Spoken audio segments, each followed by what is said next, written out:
Well, tonight, Southeast Texans gathered for a second No Thrones, No Crowns, and No Kings protest in Beaumont at Rogers Parks. Good evening, I'm Ebony Coleman. This is just one of many that were seen across the country today. We'll get into that in just a moment. But first, here back at home, the Beaumont protest was hosted by Southeast Texas Impact Initiative.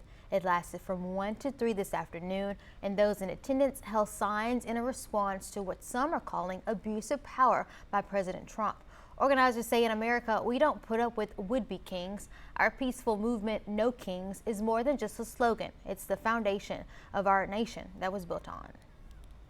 It's great for people to come together and to be able to exercise their right to speak and make their voices heard. And it brings our community together. We're not alone. In a press release, Jefferson County Republican Party Chairman candidate Shiloh Platts had this to say about today's event.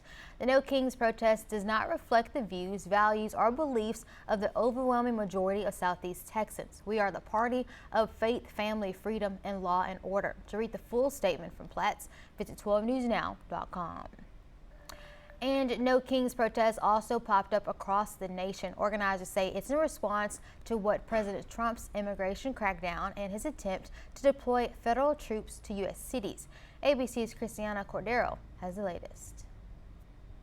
In all 50 states, No Kings rallies across the country, from New York to Los Angeles and in dozens of cities in between. Millions protesting against President Trump and his administration.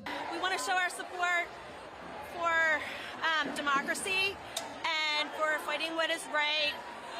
I'm against the overreach of power. I believe in 3 branches of government. Thousands marching through the streets of Washington who say they are just exercising their First Amendment rights. Republicans call it something else. We call it the Hate America rally that will happen Saturday.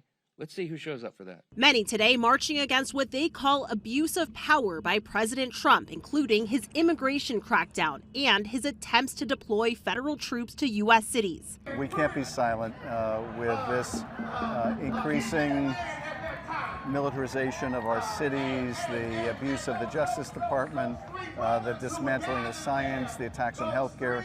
People need to speak out, and it's wonderful that millions around the country are speaking out today.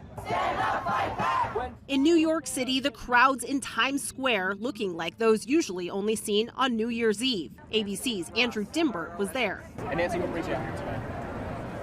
Democracy is dying and we have to save it. Large crowds today in Chicago, where protesters just this week tangled with federal immigration officers and Border Patrol agents. And in Los Angeles, another big rally in a city where earlier this year there were protests when National Guard troops were deployed to assist in immigration raids. Christiane Cordero, ABC News, Washington.